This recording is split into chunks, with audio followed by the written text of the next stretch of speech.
productivity, winning strategies, and aligning employer-employee goals. If this sounds like something your business could use more of, then you've come to the right place. The Business Mechanic Show with your host, Vaughn Sigmund. Let Vaughn show you how to develop, improve, and jumpstart your business. So now, please welcome the host of The Business Mechanic, Vaughn Sigmund. Welcome to the Business Mechanic Show. This is your host, Vaughn Sigmund, and I'm thrilled to have you with us today. Our topic for this episode has clearly struck a chord with many of you. Just last week, our podcast and the free tool we offered set an all-time record for the largest one-week download in the history of the show. Wow. Shows there's a lot of hunger for this out there, and I'm just blown away by this response. And the free download I offered of my critical thinking cheat sheet, it's been downloaded hundreds of times in the past week. So a massive thank you to all for your incredible support. And the cheat sheet will once again be included on the show notes of this podcast. If you want it, download it. I think a lot of people are finding some value out of it, but certainly your enthusiasm tells me that you are a very dedicated audience and you're hungry for more insights on the pivotal leadership skill of critical thinking. And that's exactly what we're diving into today. Our episode today is titled Lessons in Critical Thinking from Corporate Triumphs and Tragedies. From there, we'll be delving deep into the realm of critical thinking, exploring some real-world examples from various companies and analyzing the success and failures of their leadership, all rooted in their critical thinking abilities, or lack thereof. Once we're through with each story, we're going to do a post-mortem to help you fully unpack what they did or didn't do and determine the critical thinking lessons to be learned from each. So strap in, get comfortable, and let's dive into the real world of critical thinking. Let's get after it. Let me do this in the beginning. For those who haven't listened to the other show, please do. The show previous to this. Let's now define critical thinking. At its core, critical thinking is the objective analysis and evaluation of an issue. An objective analysis and evaluation of an issue in order to form a good judgment. It's not just about gathering information, but about understanding and interpreting that information in various contexts. And those various contexts, or the elements of critical thinking, which is all on the cheat sheet, are who, what, where, why, when, how. It's a very disciplined process. Most people don't think about it like that, but you are listening to this show because you want to get more information and understand that this is growth for you. And I'm happy, more than happy, to provide you with some lessons, some thoughts for you to start honing out your skills and making better decisions in business. It's a very disciplined process. It takes time. It takes practice. I don't promise anybody you're going to stop making mistakes. You're not. You're still going to make mistakes, but you're going to make far less of them as you develop this skill set. You need to actively and skillfully, and that comes in time, conceptualizing, applying, analyzing, synthesizing, and evaluating all the information. And it is about information and what you do with it. And that information comes from observations, experience, reflection, reasoning, communication, collaboration. It's very much about being an active learner. That's right, a learner. Making a decision starts with what you learn, then how you process it, and then make a decision. So if you go into having to make a decision, understand you need to learn first. Don't make snap decisions. Be an active learner rather than a passive recipient of information. Great critical thinkers rigorously question ideas and assumptions and the stories they are told rather than just accepting them at face value.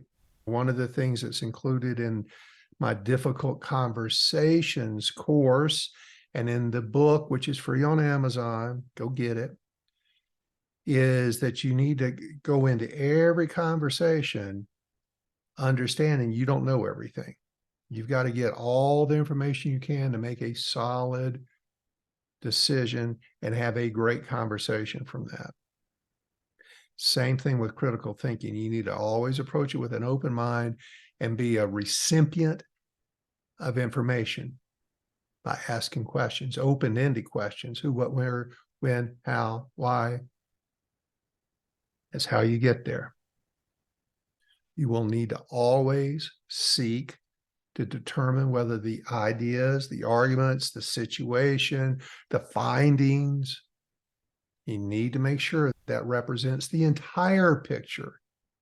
And you, as a decision maker, a good decision maker, must always be open to finding that they do not tell the whole story. It does not give you the entire picture. Often it doesn't. And that's where many bad decisions come from, is making a decision too quickly without asking. Let me go a little deeper into who, what, where, when, why, and how of critical thinking. Who? Let me just give you some examples around who. Imagine a hiring manager faced with two candidates. One has a stellar resume, but just didn't perform very well in the interview. While the second candidate has a much more modest resume, a lot less experience, but during the interview, they showcased very impressive problem-solving skills, communication skills. They were very optimistic. They came across as really sharp. A good critical thinker would weigh those two people and would consider who would be the best fit for the role, how they would impact the rest of the organization, who's going to be the best fit for the role, who's going to fit you from a leadership style, who's going to fit the team members they're going to be working with, who am I going to be able to grow with. And just because they have experience doesn't always mean that they're going to be the best candidate. So a critical thinker would consider all those things, take a very comprehensive evaluation of both these candidates and not just their on paper qualifications. Do not get biased by just the paper. You need all the information. And it's that human element that will almost always be the better candidate. Almost, I have to put that qualifier in there. So that's who. Let's take a what example. A consumer is bombarded with advertisements about a new health drink. And this health drink promises numerous benefits. And instead of immediately believing the claims, they actually research those ingredients.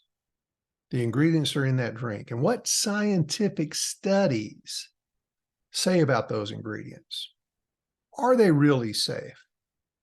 Do they really interact in the way that the product manufacturer claims? Do they interact with anything else, like another pharmaceutical that you're on? Could there be an impact there? So those are all the what kind of, as a very small example for critical thinking. Where? A student is writing a research paper and they find a lot of information online. In order to be great at critical thinking, It's going to involve them discerning where that information is coming from, ensuring the sources are credible.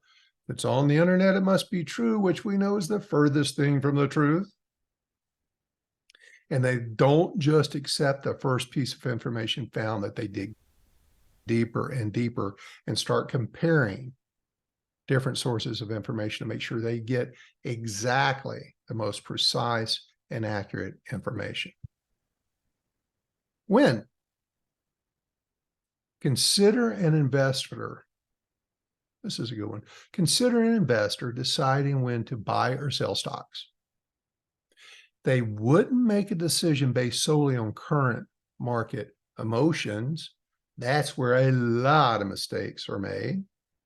Instead, a savvy investor, using critical thinking, they'd analyze where historically it's been a good time to buy or sell.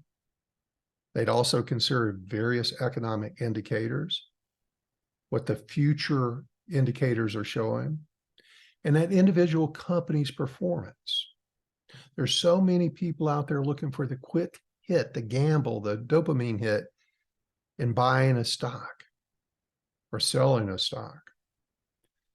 And very often, good critical thinkers, they buy and they hold because they've looked at it over a long period of time. They've gathered lots of information. They've studied the prospectus on all these, and they understand there's going to be ups, there's going to be downs, but over time, it continues to grow. Do I want to be constantly chasing the rainbow? Why? Let's say a doctor is presented with a set of symptoms that don't quite fit any known condition. So instead of making a hasty diagnosis just to get you out of the exam room, the doctor considers why these symptoms might be occurring.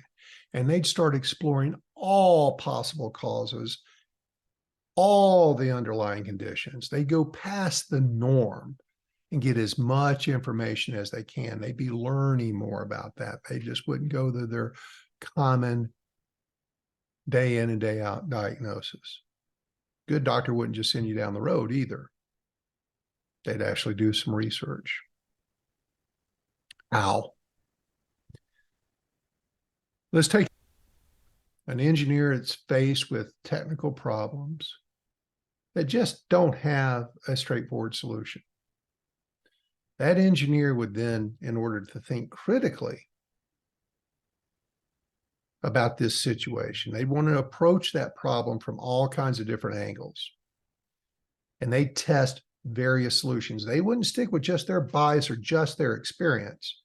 No, this is outside of the playbook. And they'd start exploring all kinds of other possible solutions and then consider the implications of each of those outside the box ideas. They wouldn't just quit. They'd use their critical thinking to figure it out. May not be instant, may take some time. In each of these scenarios, and these are lightweight scenarios, but just to give you an example, the individual doesn't just accept the initial or easiest answer. They delve deeper. They ask questions and consider all the possibilities before arriving at a well-informed decision. And let me just also add from my own experience, this is a piece of knowledge and advice. If you have several choices of which to decide on, generally, the harder of the decision is the right decision. The easy decision is rarely the best decision. Not 100% of the time, but keep that in mind. Hard is usually right. Let's talk about, now that you're going down a deeper journey of improving your critical thinking skills, what are the benefits? What are the benefits you're going to get out of improving that skill set? They're very broad. because critical thinking promotes a clear thinking, better decision making, and much improved problem solving. And that's what we're in this for. That's when we're in leadership.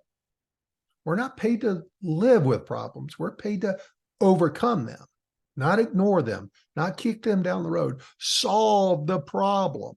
Make the decision. Do something about it. And it has to include you removing biases. That's where most people get hung up in making inadequate decisions, is they're too hung up in their own biases. They are not willing to consider they don't know what they don't know. Go out and find out more. You need to see issues from multiple perspectives, even if it's unpleasant, because you're paid to overcome problems, not live with them. Now, it's not without challenges that the process of making a great decision requires effort. But again, it most importantly, an open mind. You have to be an active learner. And humility. Understand that you have to have the capacity to sometimes admit one's errors. And for many people who have a challenged self-esteem, that can be difficult. But it's that self-esteem that's going to hold you back. So the more you humble yourself and find out that when you humble yourself, people actually respect you more, because typically we're being a little self-centered, if you will, and that's a poor choice of words, but protective of yourself. You're doing that to protect the respect that you fear may be lost of others, that some others may have for you. They'll like you more and they'll respect you more if you humble yourself 100% of the time. You will not appear weaker. You will appear smarter and stronger, which is, that's the opposite ends of where most people think. But to be a good critical thinker and learn a lot, you have to be humble. Now, let's look at a couple case studies, and I love these. I'm going to share a couple, and I'm going to share my input of how this company, the first company, dropped the ball on critical thinking. We're going to do a postmortem on that. Sound like fun? Let's do it. This is a talent oversight example. This is where a lot of critical thinking goes out the window in making hiring decisions, and in this case, promotion decisions. This is a fictitious name, both for the company and the person, but it's a real scenario, real life scenario that I've experienced. So it's Julia, and how Julia missed getting a promotion at TechFlow Incorporated. And TechFlow, that's a up and coming, growing tech startup. It was starting to gain traction in the industry. They are very innovative, because this is a real company, just not named TechFlow. They're very innovative. Their products are great. They've secured a steady stream of clientele who are very supportive of this product. And the atmosphere in the office at this time, before this decision that I'm going to discuss was made, was always buzzy and exciting. There's lots of ambition and can-do optimism all around the office. And Julia, who was a very dedicated, successful project manager, she'd been with the company from its very inception. She was the third or fourth employee hired. Julia was the cheerleader of this group. She was the heart of the success. She made sure stuff got done, and got done right, and she made people happy in getting it done. She was just brimming with enthusiasm, great cheer and personality. But at the same time, she was known for her very meticulous approach to problem solving. Her ability to rally her team, whether it was in the first hour or the 11th hour, she had this great knack for successfully delivering even the most complex, no matter what got in the way, the most complex projects. Julia was a superstar. And as companies go, so did TechFlow.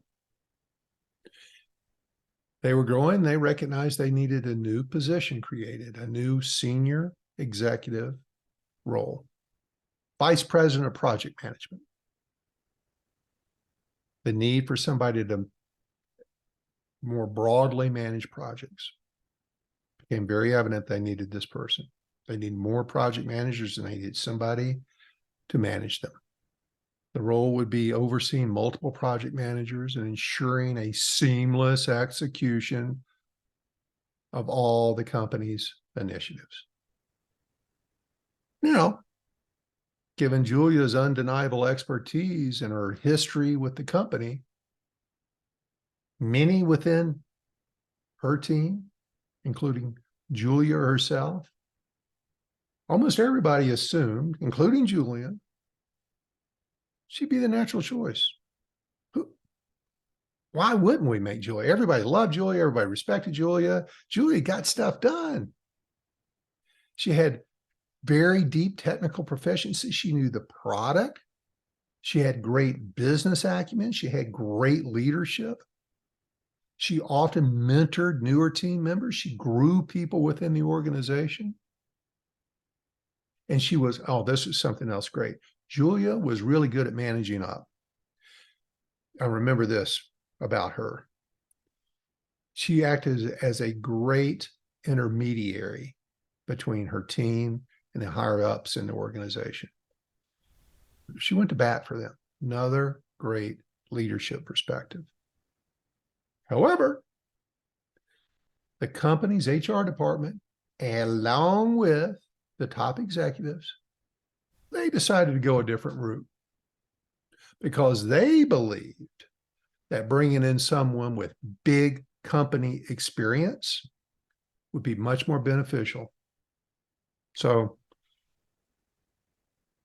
they initiated an external recruiters process, and they hoped that from this recruiter, they find someone from the outside with a more established, larger tech company experience. And that person would bring in all kinds of new ideas and strategies. And along with this really extensive network, they bring us business. And a few months later, Michael, fictitious name again, he was a middle manager previously from a well-known tech company. And they appointed Michael the vice president of project manager. And he came with this unbelievable background. On paper, Michael, superstar. But he lacked, of course, the intimate knowledge of TechFlow's intricate projects. He also lacked understanding the culture. He lacked understanding the relationships that Julia had fostered over the years. And let me tell you, when Michael got on board, bringing in his big company bravado, it got rocky fast. Because with his larger corporate mindset, he really struggled, and I've seen this happen with other companies, he really struggled to adapt to the agile and entrepreneurial spirit of TechFlow. They just didn't have it dialed in like the big companies did, and they didn't have the layers of management that he could delegate to. And he wasn't used to the accountability a smaller company requires. In bigger companies, there's lots of nails that can get pounded down other than the boss. many decisions Michael made came across as out of touch, which led to multiple project delays. And because of his personality, a lot of increased friction amongst the teams. Julia, on the other hand, Julia, one of their best employees, a key catalyst of their success. How did she feel? Yeah, overlooked. She was demotivated. So they took one of their great assets, making this decision, and took the gold out of it. And the decision not only affected her morale, but because now Julia felt neglected, ignored, diminished, that also resonated with other employees who saw that, well, Julia worked harder than anybody around here, and the dedication she had and her hard work, and they're going to overlook her. Why would I be busting butt like that? She was the best. And guess what? As often happens, Julia, she received an offer from a competitor, and without thinking twice, gone. And when she left, she took with her all this invaluable institutional knowledge that TechFlow had paid for, by the way. So all that IP left, all that enthusiasm left, all that leadership skill, whoop, giant sucking sound. And it left a noticeable void in the company's project management division. And they've struggled to ever recover from that. As time went on, TechFlow grappled with declining team morale, increased turnover, missed project deadlines, which when you start doing all that, what comes along with it? Client dissatisfaction.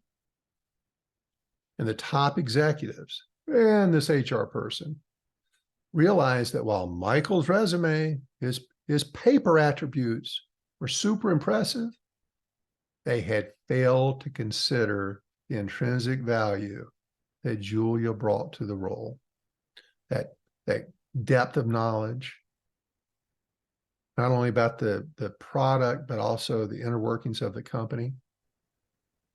The employees lost this intermediary. They lost that rapport that Julia created with the team and with others. And since Julia had come up early, they also lost all the IP that Julia brought to the team around culture and mission, because she, at one point, was the poster child. She was really dug in. So TechFlow's oversight, the highlights of this poor oversight, they failed in recognizing and nurturing internal talent. And if anybody's ever worked with me, they know we're always talking about how we're going to develop your team. And they missed it.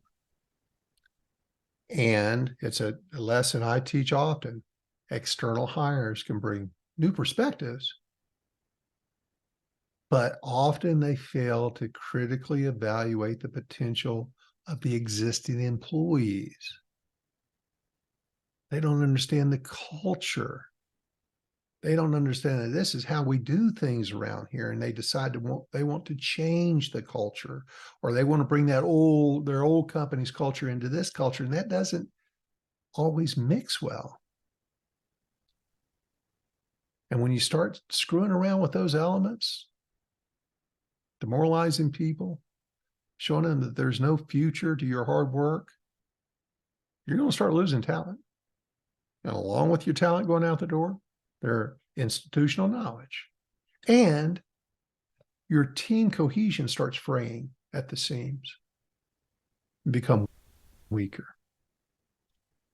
And in the realm of HR and people decision, always the lesson for this, and I'm going to go a little deeper into it, always take a holistic approach that values loyalty, company knowledge, consistent performance, and think about the who, what, when, where, how, and why before you make this kind of decision. A lot of companies have made this bad decision.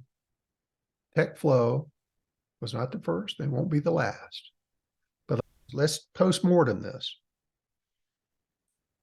They started out by failing to define criteria for this role. One of the fundamental aspects of critical thinking is setting clear criteria for decision making. And their HR and their top executives overlooked defining what they truly wanted from this vice president. I always have my clients close their eyes and talk about the person they want, thinking about the best people in the organization as benchmarks for the person they want. The human, not the experience, should always be secondary. And had they emphasized how important this knowledge, the importance of company knowledge, team rapport, the cultural aspects of it, alongside with other qualifications, Julia would have emerged as an obvious candidate, but they didn't think about all of the criteria. They got sucked in to looking for one thing only. We want a big picture, a big company person. They got it, along with all the issues that went along with that. Second thing, the lack of perspective taking. Another facet of critical thinking involves considering multiple perspectives. See, they had a one think approach to this, singular mindset, determined to go to the outside. What that decision was made, nobody on the executive team questioned it. They didn't factor in all the perspectives of the project teams, especially those. They didn't think about, who's this going to affect? We bring in an outsider. Who's this going to affect? How is this going to affect them? Why is this going to affect them? And thinking about all the people that Julia worked with who would absolutely vouch for her competence and dedication over bringing a stranger in from the outside. Didn't take all that perspective in. They ignored past data. See, Julia had a consistent track record of delivering projects and mentoring team members. And they ignored this historical data in favor of a theoretical benefit of a big company experience. They blew it there. They didn't weigh pros and cons because there was no consideration. There's always value in fresh perspectives from the outside, absolutely. And external hires in the right situation, that may be the right thing to do. They can bring in really good ideas. But I've also found in my decades of career that very often they bring in risk. And if you don't consider all the factors, internal, external, the impact of this decision on especially your current team, those pros and cons can get you in trouble. They just didn't weigh the full advantage of Julia's intimate company knowledge versus the potential benefits of an outsider. They didn't think it through. And as I've said it many times throughout this narrative, they had confirmation bias. We all do it. It's human nature. Very evident today. But they very much had confirmation bias. Because once these decision makers had the idea and made the decision of hiring somebody externally, they were fixated on making that decision. And that sidelined any contradicting evidence. That just became white noise. And as they were going through the interviews, making the decision, they sought confirmation of the benefits of hiring someone. It was a very theoretical benefit, but they missed out on the benefit that was on the other side of that. They were overvaluing certain experiences over the skill set on the people side of things. Many companies think that big company people bring in big company success and they're going to be a really good fit. They'll come in and help straighten things out. Doesn't happen always. Each company, big or small, has a unique set of challenges. And their experience, unless you understand your internal challenges and the challenges bringing somebody from the outside is going to create, unless you're looking for that as part of your interviewing process. If you overlook that part of the interview, you're going to run the risk of taking things off track the way this company did with Michael. Always consider the impact of the morale and the ripple effect that creates. They also lack feedback mechanisms. One of the tools of critical thinking is the ability to seek and incorporate feedback. And had this company, TechFlow, had the mechanism to get feedback from various teams, collaborated, interview Julia, interview people who supported her, asked their opinion on promoting Julia, they might have made a better decision. But more importantly, it would have gained valuable insight into the influence that Julia had, and bringing somebody from the outside would. So that's the postmortem on TechFlow. Let's go to the other end of the spectrum. Here's a very positive example. One that I remember very clearly and was caught up in becoming a fan of this company. Dollar Shave Club, as you probably know, but in case you don't, they completely disrupted the razor market. And they did it with critical thinking, making really good decisions, using all the aspects of critical thinking I've shared about. At the time, the shaving world was dominated by some very established brands, Schick, Gillette, Wilkinson. And there's two guys, Michael Dubin and Mark Levine. They started looking critically at the razor industry. Old, established, done it the same way forever. And they recognized an opportunity. And that opportunity, why are razors so expensive? Because this was a few years ago, and I've been a Dollar Shave Club customer for probably 15 plus years. But I remember just going to the drugstore, the grocery store, and buying razors. And you've got to be kidding me. Why are these so expensive? $15, $20 for a set of razors to last me a month. Was there a real justification for these high prices? Or it was just because they could charge these prices because they had a monopoly on it?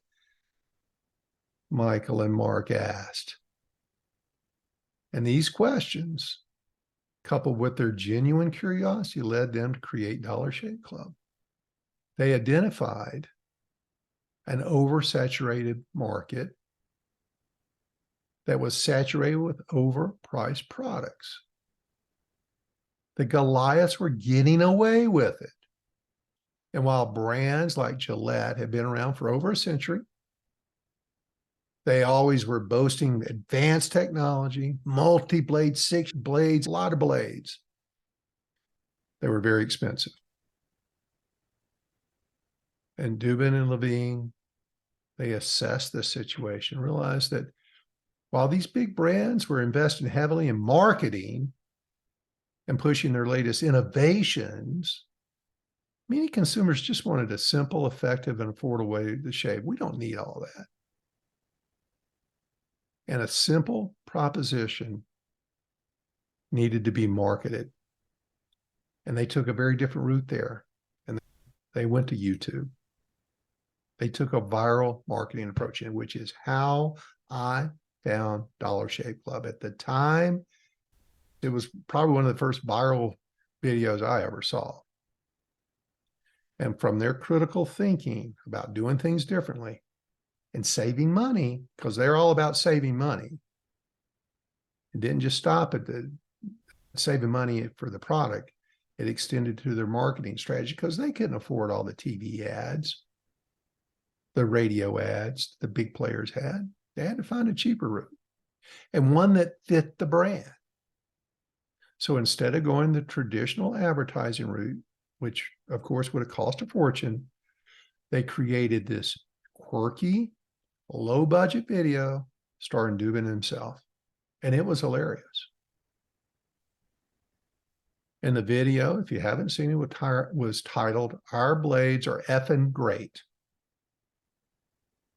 But they filled in the whole world of effing. And it went viral pretty quickly. And both his humor, the simplicity of this, the cost effectiveness of this, the messaging of all this was really clear. He got his point across really well. Why pay more when you can get a great shave for less? And it resonated. And as the company continued to grow, they said, well, hold on. There's other products that primarily men use. Let's expand this brand. We got a good thing going. Let's leverage that.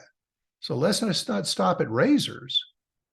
They recognized their target audience would appreciate a broader range of grooming products delivered right to your door. That's the best part. I didn't have to go anywhere for this. So they expanded into shave butter, aftershave, hair care, shower products. And things were going great. So great that $1 billion Unilever acquisition came along.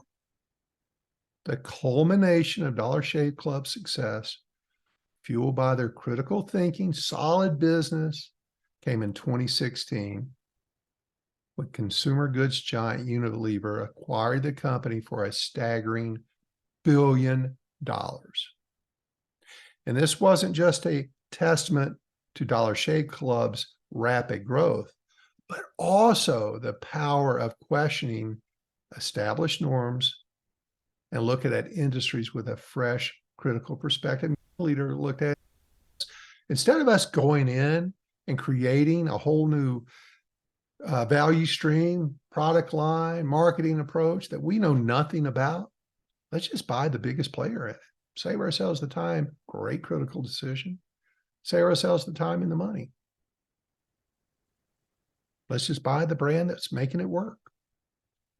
So let's talk about the postmortem analysis of this. First thing they did was they had a precise problem identification. Very simple. Razor blades were too expensive. And shopping for them was inconvenient. At the time, even back then, they were locked up very often behind plastic. So I had to find somebody to come over and open the plastic shelf so I could get to my stupid razors. And so they identified a common problem with a big need, huge pain points, common pain points. And Dollar Shave Club set the stage for disrupting the business. Second thing they did, they evaluated the market dynamics. They recognized that there was a monopoly. There was a huge monopoly structure in the razor industry with just a handful of significant players marking up prices, making all they could. The margins were gigantic for these big companies. And by taking a real deep dive, taking critical analysis of the market dynamic, that enabled them to position their brand as a direct challenger, offering quality at a fraction of the cost. Just as good a product delivered to your door, less friction in the purchase. Why not? They also, as part of their critical thinking structure, they assess consumer behavior. They did some studies. Though they, as you read his book, they were fairly informal studies because they didn't have a lot of money to go do a bunch of formal studies. But they did understand the consumers were increasingly looking for convenience. This was just at the front edge of online ordering. It was hot enough that we could leverage that. And more importantly, this was the beauty of it. It was a subscription model. So not only was it super affordable, but it was about delivering the convenience. I don't even have to think about it. Every month I'm going to get my blades. Bing, bang, boom, easy. Right to my doorstep. They also, as part of their critical thinking, effectively used data. They took the data they could find to understand consumer preferences. They adjusted their marketing strategies. They refined their product offerings tight. With, I think at the time they had 3 offerings: the humble blade, the medium blade, and the 16 blade. Good, better, best, which is always the way to market your products, by the way, and services. And this data-driven approach allowed them to be very agile, very responsive. And when consumers' needs changed, they could easily change with it. Fifth, they had courage to challenge the status quo. Critical thinking often involves challenging prevailing assumptions instead of following the traditional advertising playbook. There was a better way to do it, which was their very humorous video. They had millions and millions of downloads and views. They also took a very forward-thinking supply chain management.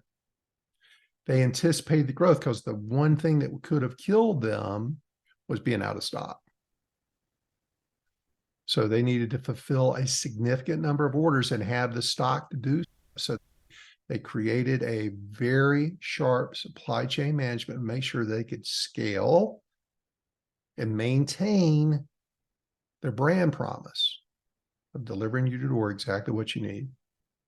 They also had regular feedback loops. They regularly engaged feedback mechanisms, surveys. They understood their customers' needs, got their feedback, looked at the market so that they can continue to enhance their product and introduce new lines. Collaborative decision-making. They fostered a culture where team inputs were valued. Multiple perspectives from the design team to the distribution team were all considered when making decisions. That's the way a company, a real well-run scaling company runs, is collaboration. You're always going to make better decisions that way. Seeking the input and the knowledge of your team. They also anticipated some competitive responses because they knew when we get out there and the word spreads, competition is going to come around, and it's either going to be other startups or it's going to be from the established players. So their critical thinking foresaw this, and that meant that they needed to continuously innovate and expand product line. They needed to diversify the product line to stay on top of things, stay one step ahead of the competition because competition was keen. So conclusion, Dollar Shave Club, huge success story. It's a testament to the power of critical thinking and entrepreneurship. And their journey offers invaluable insights for startups and especially established businesses alike, underlying the importance of a deep critical evaluation every stage along the business cycle. So let's do a couple real world takeaways from these two stories. I'll go over these in fairly high level, but think about it. One, always embrace continuous learning. As soon as you know it all, you're going to begin failing. Both the failure story of the HR decision and the success story of Dollar Shave Club highlighted the importance of continuous learning. And while the HR tale serves as a cautionary reminder about the pitfalls of not updating one's knowledge base and considering other options, collaborating with people, and relying on dated practices. Dollar Shave Club exemplified the rewards of staying in tune with market shifts, customers' preferences, continuous feedback, looking to learn and grow and understand, adjust their strategies based on newest updated information. Number two, they had a value diverse perspective. One of the significant mistakes the HR story made was not seeking diverse input about making this crucial people decision. In contrast, Dollar Shave Club thrived by fostering in a culture where diverse inputs were considered part of their daily routine. So decision makers must ensure that they consult a broad range of voices. You and your close peers, maybe you and your boss, or if you're the boss and your closest direct reports, you need to go past that. I promise you, you're going to learn something. You need to prioritize clear communication. In our HR story, the lack of clear communication was evident. A lot of assumptions were made. Information was not adequately disseminated. Dollar Shave Club, however, effectively communicated both internally with its team and externally with its audience. They were transparent, they were consistent, and made sure everybody was on the same page because they included everybody. You got to challenge the status quo. Innovation often comes from questioning the existing norms. Just because we do it this way doesn't mean that's the way we have to continue to do it. Just what got us here won't get us there. And while the HR story depicted a company anchored in traditional practices, Dollar Shave Club challenged the long-standing norms of a very big and old industry. There's always room to innovate, ways to streamline, ways to reimagine processes, but it takes a lot of research and communication. And then let's talk about fostering a culture of critical thinking. The contrast in decision-making between both stories underline the importance of leaders encouraging their teams to think critically, analyze data, consider various perspectives, and foresee potential outcomes before making a decision, the what ifs. Such an environment not only mitigates risk, but it fosters innovation. And if you're a leader that has nothing but one-way conversations telling people what to do and what to think, you are certainly not working on their ability to critically think. So that's it for today. If today's content resonates with you, then you're going to love what we have to offer. For those of you who are ready to take your business or personal career to the next level, we have an array of training and coaching services tailored just for you. From performance coaching designed to enhance your potential, to executive coaching that guides leaders to steer their ships towards greater success. Are you in sales management or looking to fortify your leadership acumen? Dive into our sales management training and coaching. Not only will it sharpen your strategies, but it will also provide you an ROI that's undeniable. Remember, the best investment you can make is in yourself and your team. For those seeking flexible learning options, we're excited to share our online and in-person management leadership classes. These aren't just your typical courses. They are meticulously crafted, ensuring that they align with your unique needs and aspirations. And the best part, prices start at just $47 per month, making top-tier coaching and training accessible for everyone. Your growth, both personally and professionally, can have a ripple effect, the one I call the transformational triangle of change. The skills you learn, the perspectives you gain, and the efficiencies you create can translate into increased revenues, more cohesive teams, and an enriched company culture. So why wait?